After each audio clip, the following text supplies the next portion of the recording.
राम राम जी सभी को। ये हमारी फार्म एंटरप्रेन्योर की नई सीरीज़ जो कि आज से स्टार्ट हो रही है, ये है इसका पार्ट 1। और आज हम आए हैं यशोदा ऑर्गेनिक फार्म्स फरीदाबाद में। निशांत जी जो कि यहाँ के ओनर हैं, वो हमारे साथ इस डिस्कशन में, इस इंटरव्यू में हमारे साथ रहेंगे और उनसे काफ़ी कुछ महत्वपूर्ण जानकारी यहाँ के बारे में हम लेने की कोशिश करेंगे। हेलो निशांत जी। हेलो आयुष भाई, कैसे हैं आप? बढ़िया सर। अच्छा लगा आप हमारी फार्म पर आए और एक छोटे से गिर काऊ फार्म को आपने, जो हमारा एनसीआर में स्थित है, इसको कवर किया। तो हमारा फार्म, जिसमें करीब 50 गिर गाय हैं, आप देख सकते हैं हमारी फार्म की खूबसूरती। हमने अपने फार्म में मोरिंगा के कुछ वृक्ष लगाए हुए हैं। मोरिंगा के जो वृक्ष लगे हुए हैं, आप देख सकते हैं कि moringa which is a great source of calcium. इसके अंदर भरपूर मात्रा में कैल्शियम होता है, नेचुरल कैल्शियम, जो हम अपनी गायों को खिलाते हैं। गाय हमारी इसका सेवन करती हैं। आपने तो आजकल गायों की डाइट में आप इंक्लूड करते हैं? ये हम गायों की डाइट में इंक्लूड करते हैं। ये मैं एक्चुअली काफ़ी कम सुनने को मिलता है कि ऐसी चीज़ें भी लोग अपनी गायों को दे रहे हैं, क्योंकि हम ज़्यादातर हरे चारे और भूसे को ही सुनते हैं एज अ जी, डाइट। अगर हम गाय की बात करें तो गाय को एक संपूर्ण आहार की आवश्यकता होती है, जिसमें कि उसको एनर्जी की ज़रूरत होती है, कार्बोहाइड्रेट्स की ज़रूरत होती है और प्रोटीन की ज़रूरत होती है, और साथ में कुछ मिनरल की ज़रूरत होती है। क्योंकि आज का समय ऐसा है कि गोचर भूमि खत्म हो चुकी है या ख़त्म होने के कगार पर है। तो इसलिए हम आवश्यकता है कि हम कुछ ऐसे वृक्षों को लगाएं जो कि गौमाता के लिए, उसके शरीर के लिए एक अच्छा उपयोगी काम कर पाएँ। अच्छा। तो इसी संदर्भ में हमने कुछ वृक्ष लगाए हुए हैं सहजन के। आजकल ये बहुत पॉपुलर भी हो रहा है सहजन, जिसका कि हम ये भी सुनते हैं कि हमारे जो देश के माननीय प्रधानमंत्री जी भी हैं, वो भी इसका सेवन करते हैं। तो सहजन गायों के स्वास्थ्य के लिए बहुत ही ज़बरदस्त एक महाऔषधि का काम करती है। जी जी। डाइट की सर को एक्चुअली काफ़ी डिटेल्ड नॉलेज मुझे लगता है कि है, और काफ़ी कुछ ये डाइट में डाइवर्सिटी में खाना देते हैं अपने पशुओं को। तो इसके बारे में हम काफ़ी डिटेल में चर्चा करेंगे। तो एक फार्म टूर से हम स्टार्ट कर रहे हैं। यहाँ पर फार्म में हमारी एंट्री हो चुकी है। आप देख सकते हैं कि अगर कोई भी फार्म होता है तो उसके पास एक प्रॉपर इंफ्रास्ट्रक्चर होना चाहिए। जैसा कि आप हमारे यहाँ देख सकते हैं, ये हमारा भूसे का स्टोर है। हम इसमें पूरा भूसा टाइम से फिल करा लेते हैं ताकि इसकी ज़्यादा कॉस्टिंग भी ना आए। तो मैं सभी गौपालक बंधुओं से यही निवेदन करूंगा कि जब भी वे अपनी गौशाला खोलें तो अपने फीड को इस तरीके से मैनेज करें कि इसकी जो कॉस्ट है वो कम से कम आए। तो भूसे का स्टोर है, काफ़ी बड़ा स्टोर है, आप देख सकते हैं अभी भूसे से भरा हुआ है। तो अभी सर्दियों का भी समय शुरू हो चुका है और हरा अभी पर्याप्त मात्रा में नहीं आ पा रहा। अगले महीने से तो आप हरे चारे को पर्याप्त मात्रा में ले सकेंगे कहीं से भी। हाँ जी सर, मैं यहाँ पर नीचे देख रहा हूँ कि आपने गन्ने भी रख रखे हैं यहाँ पर। जी, कभी कभी हम अपनी गौमाता को गन्ने भी खिलाते हैं। गन्ना again which is a source of calcium, और ये एनर्जी का भी काम करता है। तो कभी कभी हम गन्ना भी अपनी गौमाता को खिलाने की कोशिश करते हैं। हम आपको अपने फीड सेक्शन की ओर लेकर चलते हैं। तो इसमें आप देख सकते हैं ये मक्का, बाजरा और जौ, इनका मिश्रण है जो हम अपनी सभी गौमाताओं को डेली खिलाते हैं। ठीक है, इससे इनके दूध में भी वृद्धि होती है और इनका स्वास्थ्य भी अच्छा बना रहता है। बाकी हम आपको अपना दूसरा फीड दिखाते हैं। ये है सरसों, सरसों की खली। सरसों की खली आप देख सकते हैं। सरसों की खली में प्रचुर मात्रा में प्रोटीन भी होता है और ऑयल में भी अच्छी होती है, ऑयल कंटेंट में। तो इनके शरीर के लिए ये बहुत अच्छा काम करती है। ये हमारा चने की चूरी which is a great source of protein. चने की चूरी आप देख सकते हैं। साथ में आप ये मक्का देख सकते हैं। अगर मैं अपने फार्म की बात करूं तो हम अपने फार्म पर 2 ग्रेड्स का फीड आता है, एक ह्यूमन ग्रेड, एक कैटल ग्रेड। तो this is the best feed which we are providing to our Gir cows. तो आप इस फीड को देख सकते हैं, मक्का की क्वालिटी देख सकते हैं। ये सारा ह्यूमन ग्रेड का फीड है जो हम अपनी गौ माता को खिलाते हैं। आप बहुत ही चुनिंदा फार्म्स में ऐसा देख पाएंगे कि इस क्वालिटी का फीड वो अपने फार्म पर अपनी गौ माताओं को देते हों। पर एक्चुअली सर ये बताइए कि ये देना ज़रूरी क्यों है? ज़रूरी ये इसलिए है क्योंकि मक्का एक तो प्रोटीन का सबसे अच्छा सोर्स है। दूसरा, इसको मक्का को खिलाने से गौ माता के दूध में वृद्धि होती है और उनका जो शरीर है, स्वास्थ्य है, वो अच्छा बना रहता है। और आप साथ में ये देख सकते हैं, ये चने की चूरी के कट्टे हैं, ये बिनोले की खल जो एक प्रोटीन का काम करती है गौ माता के शरीर में, और दूध में फैट कंटेंट को बढ़ाने का बहुत अच्छा स्रोत है, आप देख सकते हैं। तो ये सर ऑल सीजन में सेम डाइट रहती है या डिफरेंस होता रहता है? सर्दियों में और गर्मियों में फीड का थोड़ा सा डिफरेंस रहता है। डिफरेंस में हम सर्दियों में होता क्या है कि फीड में जौ की जगह बाजरा ऐड हो जाता है। जौ क्योंकि अपनी तासीर में ठंडा होता है तो बाजरा ऐड हो जाता है, बाजरे की तासीर गर्म होती है, और फिर वही गर्मियाँ शुरू होने पे फिर बाजरे को हम जौ से बदल देते हैं। बाकी फीड ऑलमोस्ट सेम रहता है। और हरे चारे में हम थोड़ा सा गर्मियों में ज्वार भरपूर मात्रा में अपनी गौ माताओं को खिलाने का प्रयास करते हैं, और सर्दियों की अगर हम बात करें तो सर्दियों में हम अपनी गौ माता को जई बरसम खिलाने का प्रयास करते हैं। ओके। और सर ये जो ड्रम्स रखे हैं इनका क्या इन purpose ड्रम्स है? का पर्पस ये है कि इनमें गुड़ का शीरा हम लाते हैं। हाँ जी। अपनी गौ माता को हम प्रतिदिन गुड़ देने की कोशिश करते हैं। गुड़ क्योंकि एक एनर्जी का सबसे अच्छा स्रोत है। गौ माता उससे स्वस्थ भी रहती हैं और उनका शरीर भी एकदम स्वस्थ बना रहता है। तो ये है मेन शेड जहाँ पर पशुओं को अंदर रखा जाता है मिल्किंग के टाइम पर और खाने के टाइम पर। और इसी के जस्ट पीछे अगर आप देखेंगे तो यहाँ पर एक ओपन स्पेस बना रखी है, ओपन पैडिक टाइप का बना रखा है। तो सर इसको बनाने का क्या पर्पस था? इसको बनाने का जो हमारा पर्पस है, एक उद्देश्य है, वो ये है कि हमारी जो देसी गौ माता हैं वो खुले में विचरण कर पाएँ, जहाँ मन करे वहाँ आराम से बैठें, और जहाँ मन करे तब मन करे अपना पानी पिएं। और खुले में बनाने का जो सबसे बड़ा एक और मुख्य कारण है कि अगर आप एक एग्जांपल लेकर देखिए कि अगर कोई मनुष्य है, अगर हम उसे एक कमरे में बंद कर दें तो उसकी शारीरिक विकास, मानसिक विकास और उसका जो बौद्धिक विकास है एक तरीके से बिल्कुल रुक सा ही जाएगा। तो सारी गौ माता अपने आराम से घूमें फिरें, उनका शरीर भी स्वस्थ रहे, उनकी पाचन शक्ति भी अच्छी बनी रहे। इस कारण हमने ये एक पूरा खुले में बेड़ा बनाया है ताकि गौ माता इसका संपूर्ण आनंद ले सकें, और धूप में सर्दियों में धूप का संपूर्ण आनंद ले सकें, गर्मियों में ठंडी हवा का आनंद ले सकें। जी जी। तो आइए इसी के साथ अब यहाँ पर हम मेन शेड में भी एंट्री करते हैं, और ठंड को रोकने के लिए यहाँ पर काफ़ी इंतज़ाम भी कर रखा है। हमारी जो देसी गौ माता है उसको ठंड ज़्यादा लगती है जी, तो उसके लिए अब जैसे सर्दियाँ शुरू हो चुकी हैं तो हमने ये चारों तरफ से अपने फार्म को, जहाँ गौ माता रहती हैं, इसको कवर किया है ताकि ये आराम से रह सकें और ठंड से इन्हें बचाया जा सके। ये हमारे गौपालक भाई हैं जो अब दूध निकालेंगे गौ माता का। ये मिल्किंग टाइम यहाँ पर स्टार्ट हो चुका है। तो सर गाय यहाँ पर अभी टोटल कितने पशु हैं?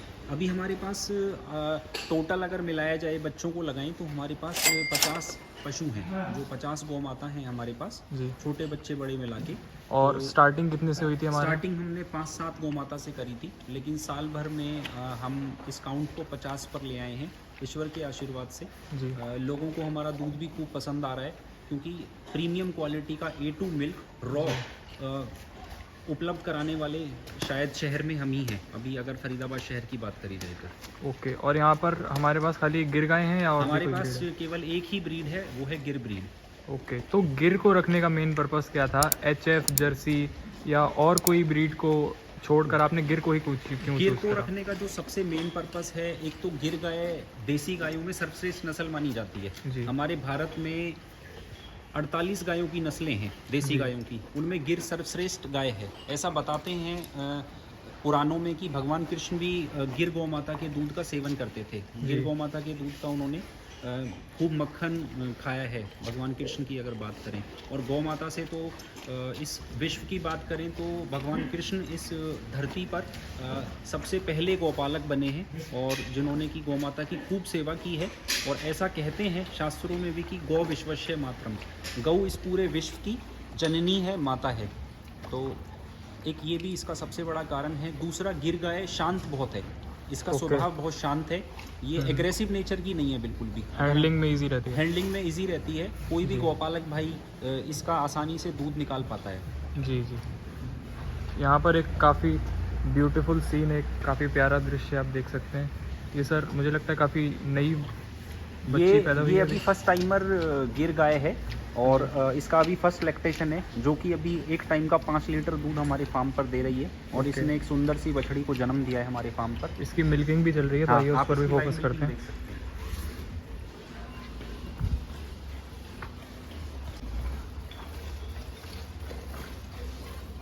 तो सर इस गाय को आप बाहर से लेके आए थे या यहीं की है? ये गाय हमारी एक दूसरी गाय के साथ आई थी, बछड़ी थी ये। ओके। तो अब यहाँ पर हमारे फार्म पर ये बड़ी हुई है और अब इसने फर्स्ट लैक्टेशन में इस सुंदर बछड़ी को जन्म दिया है।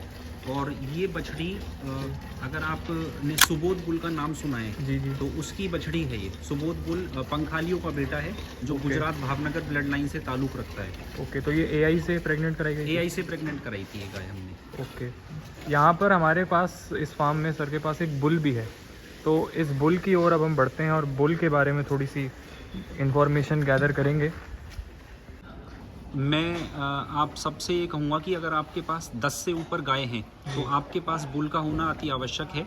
ये बुल हमने काफ़ी बाद में लिया जब हमें समझ में आया कि बुल का महत्व क्या होता है। बुल का होना अति आवश्यक इस कारण है कि गिर गाय के साथ सबसे बड़ा जो प्रॉब्लम है वो ये है कि गिर गाय साइलेंट हीट में आती है। तो कई बार एआई करने का उचित समय नहीं होता और गाय प्रेग्नेंट नहीं हो पाती टाइम से, जिससे कि गौपालक भाई को काफ़ी नुकसान होता है। अगर आप ये मानिए कि गाय टाइम से प्रेग्नेंट नहीं हुई तो वो टाइम से डिलीवर भी नहीं कर पाएगी बच्चे की, तो उसमें आपको दूध का भी काफ़ी नुकसान होगा। तो इस कारण बुल क्या होता है, टाइमली जैसे भी गाय अपने आप हीट में आती है, ठीक है, तो वो अपने आप जज कर लेता है कि गाय हीट में कब है। तो आपको एआई की टेंशन नहीं है कि बुल अपने आप चीज़ों को मैनेज कर लेता है, एआई की आपको टेंशन नहीं है। दूसरा, जो बुल के फीचर्स हैं, अगर आप कहीं से भी सीमन का स्ट्रॉ लेते हैं तो आप ये जज नहीं कर सकते ये स्ट्रॉ ओरिजिनल है या नकली है, क्योंकि आजकल मार्केट में नकली स्ट्रॉज भी खूब आ रहे हैं। 50 रुपये के सीमन से लेके 5000 रुपये तक की सीमन की डोज मार्केट में अवेलेबल है। तो उन सब चीज़ों से बचने के लिए, टाइमली गाय की प्रेगनेंसी के लिए हमारी कोशिश ये रहती है कि एक अच्छा ब्लड लाइन का एक अच्छा गिर बुल, ये हमारा स्वामीनारायण टेम्पल गुजरात का बुल है। ओके। तो आप इसके फीचर्स देख सकते हैं। तो ये लाए हुए यहाँ पे कितना टाइम हो गया आपको? इसको लाए हुए हमारे पास अभी 6 महीने हुए हैं। और इसकी एज क्या होगी? इसकी एज आप मानिए कि 3.5-4 वर्ष का बुल है ये। ओके। तो सर जैसे जब घोड़ों की हम बात करते हैं तो उनमें इन ब्रीडिंग का काफ़ी ध्यान रखा जाता है जी, कि इन फैमिली कोई ब्रीडिंग ना हो जी। तो गायों में भी तो सेम ऐसा ही ध्यान हम अपनी गौशाला में सभी गौ माताओं के साथ रखते हैं। तो अभी तो इस चीज़ का कोई चांस नहीं है क्योंकि हमारा फार्म अभी स्टार्ट ही हुआ है। लेकिन आने वाले टाइम में हम मेक श्योर करेंगे कि ये इन ब्रीडिंग से बचा जा सके, बुल स्विच होते रहें। बुल स्विच होते रहें। ओके। गिर गाय की परफेक्ट कैरेक्टरिस्टिक्स के बारे में हम बात करेंगे। तो सर एक गिर गाय को पहचानने की या प्योरिटी की उसकी क्या कैरेक्टरिस्टिक्स हैं? अगर हम गिर गाय की प्योरिटी की बात करें तो एक तो सबसे पहले जो उसका जो माथा है जी, वो उल्टे मटके की तरह होना चाहिए। जैसे उल्टा मटका होता है तो ऐसे उसके माथे की बनावट होनी चाहिए। उसकी आंखें जितनी छोटी होंगी, मिची हुई आंखें होंगी, उसकी प्योरिटी उतनी ज़्यादा होगी। आप जैसे इस गाय के सींगों की बनावट देख सकते हैं कितनी सुंदर है। इसके कान आप देखें, इसके कान पे अगर 1 रुपये का सिक्का भी रखा जाए तो वो सिक्का इजीली रखा रहेगा, स्टेबल रहेगा। तो ये इसके गिर गाय की विशेषताएं हैं, गिर गाय की पहचान है। इसका हम्प एक अच्छा उभरा हुआ हम्प होना चाहिए, जो कि इसकी एक बहुत अच्छी विशेषता है। और जो ये गाय है, अगर इसकी विशेषता की बात करें तो गिर गाय में बहुत सारी आप कहें तो गोत्र होते हैं, जैसे कि लिलड़ी होती है, कबरी होती है। तो ये लिलड़ी गौ माता है, तो लिलड़ी देखने को भी मिलती है। ये कम देखने को मिलती है। इस गौ माता का पूरा जो आंचल है वो ब्लैक कलर का है। अगर आप देखें तो जी, गौ माता का आंचल बिल्कुल ब्लैक है और गौ माता वाइट और ब्राउन और ब्लैक कलर में है। तो लिलड़ी गौ माता एक rarest of the rare breed जो होती है, ऐसी भी गौ माता हमारे फार्म पर है। इसके बराबर में भी जो गौ माता बैठी है वो भी लिलड़ी गौ माता है, अगर आप देखें तो जी। और अगर हम आगे चलें तो ये जो कबरी गौ माता है जी, ये हम गुजरात से लाए हैं। ये वाकानेर ब्लड लाइन की गाय है। वाकानेर ब्लड लाइन अपने आप में गुजरात की एक मानी हुई ब्लड लाइन है। जी, जी। आप इस गिर गौ माता की कैरेक्टरिस्टिक्स देख सकते हैं, बेहतरीन कैरेक्टरिस्टिक्स इस गौ माता के। ये जो हमारी गिर गौ माता है, इसने वाइट कलर के एक सुंदर से बच्चे को जन्म दिया है। इसका जो फादर है वो है बसंत। ओके। भावनगर ब्लड लाइन का। और आप इस गिर गौ माता के इस बच्चे को देखें, कितनी सुंदर बछड़ी, जी, जबरदस्त बछड़ी जो अपने बिल्कुल फादर की कॉपी है। बसंत को अगर आप देखें, जो भावनगर ब्लड लाइन का बापू का माना हुआ बुल है, उसकी ये बछड़ी, जो हमने KGSG से सीमन स्ट्रॉ लिया था, उसकी ये बछड़ी है। और इस गौ माता के अडर को देखें तो ये बेहतरीन अडर कॉम्पैक्ट साइज अडर। ये भी कैरेक्टरिस्टिक का पार्ट होता है। ये गिर गोमाता की कैरेक्टरिस्टिक्स का एक बेहद महत्वपूर्ण पार्ट है जी। जितना भी गाय का टाइट फिट अडर होगा उसको मैस्टाइटिस होने की जो संभावना है वो उतनी ही कम हो जाएगी और आगे चल के जो अडर में प्रॉब्लम्स आती हैं गोमाता की वो भी कम से कम आएगी। तो गोमाता का अडर बिल्कुल टाइट फिट अडर है, ये दूध भी अच्छा देती है ऐसी गोमाता। और अगर देखा जाए तो अपना जब आप चयन करें गोमाता का तो टाइट फिट अडर की ही गोमाता का चयन करें। मस्टाइटिस से सर मैं एक और क्वेश्चन यहाँ पर ऐड करूँगा कि यहाँ पर हैंड मिल्किंग हो रही है जी, तो मिल्किंग मशीन का आप क्यों नहीं यूज़ कर रहे हैं, इसका क्या रीज़न है? मिल्किंग मशीन का एक रीज़न जो सबसे बड़ा रीज़न है, हमारी जो ये गौशाला है ये गांव में है तो यहाँ पे लाइट का बहुत इशू रहता है, लाइट ऑन एंड ऑफ रहती है, कभी आती है कभी नहीं आती। तो इस कारण अगर हम मिल्किंग मशीन को लगाएंगे और मिल्किंग के टाइम पे लाइट चली जाती है तो गौ माता को कभी हाथ से अगर मिल्किंग करें गौ माता की, कभी मशीन से लगे तो गौ माता उसमें अनकंफर्टेबल फील करेगी। जी जी। ये हमारी एक बेहतरीन गौ माता है जो एक टाइम पे कम से कम 6 से 7 लीटर का दूध करती है बच्चे को पिलाने के बाद। तो अपने आप में अगर देसी गाय की बात करी जाए तो देसी गाय में इतना दूध एक बहुत अच्छी गौ माता ही दे पाती है। तो जब भी हम अपने फार्म के लिए कोई भी गाय लेते हैं तो हमारी अपनी तरफ से कोशिश रहती है कि 2-3 टाइम की हम कम से कम मिल्किंग देखें ताकि हमें पता चल पाए कि गौमाता कितना दूध दे पा रही है। और दूसरी चीज़ गौमाता लेते वक्त हमें इस चीज़ का भी ध्यान दें कि गौमाता का जो ब्यात है वो लंबा है या शॉर्ट है। जितने लंबे ब्यात की गौमाता होगी उतना ही अच्छा रहता है फार्म के लिए। और जब डेयरी इंडस्ट्री की बात होती है तो दूध पर ही लोग रिलाई करते हैं, पर यहाँ पर हमारे यहाँ कौन कौन से प्रोडक्ट्स अवेलेबल हैं ये बताइए। देखिए अगर आप दूध पर ही केवल रिलाई करेंगे तो आपके लिए सस्टेन करना बहुत मुश्किल हो जाएगा, गौशाला को चलाना बहुत मुश्किल हो जाएगा। तो दूध के साथ साथ हमारे पास देसी गौमाता का बेलोना घी है जो हम अपने यहीं पर हारे पर बनाते हैं और उसके साथ साथ हम लस्सी प्रोवाइड कराते हैं, पहाड़ी हल्दी अपने कस्टमर्स को हम प्रोवाइड कराते हैं, ऑर्गेनिक मूंग दाल हम अपने कस्टमर्स को प्रोवाइड कराते हैं और शुद्ध कच्ची धानी का मस्टर्ड ऑयल भी हम अपने कस्टमर्स को प्रोवाइड कराते हैं अपने फार्म के द्वारा। ओके, तो ये जो दूध है यहाँ पर किस रेट पर अवेलेबल हो रहा है? अगर दूध की बात करी जाए तो हमारा जो दूध है वो शहर में 130 रुपये, फरीदाबाद में हम उसको 130 हमारा प्राइस है और दिल्ली हमारा जो साउथ दिल्ली हमारा जो दूध है वो 150 के रेट से जाता है। और घी की बात करें? घी की बात करें तो घी हम अभी अपना 2500 रुपये का हमारा 1 लीटर का प्राइस है। ऑनलाइन चैनल के थ्रू कुछ मंगा सकते हैं या फिर? हाँ, आप बिल्कुल मंगा सकते हैं। हमारा खुद का भी एक यशोदा ऑर्गेनिक फार्म्स के नाम से चैनल है तो आप वहाँ पे भी हमारे वीडियोस वगैरह देख सकते हैं क्योंकि हम गायों को एक संपूर्ण आहार, एक अच्छा फीड देने की अपनी तरफ से पूरा प्रयास करते हैं। जी, और मैं नंबर भी यहाँ पर स्क्रीन पर डाल दूँगा मेन बोर्ड पर जो आ रहा है और इस पर भी आप कॉन्टैक्ट करके अपना बात कर सकते हैं। सो ये थी हमारी यशोदा ऑर्गेनिक फार्म्स पर एक छोटी सी विज़िट और इस वीडियो को लाइक करें और कमेंट्स में हमें ज़रूर बताएं कि आपको ये वीडियो जेन्युइनली कैसी लगी। हमारे पेज एग्रीकल्चर रीडिफाइंड को ऐसे ही और फर्दर वीडियोस देखने के लिए फॉलो कर लें। Thank you.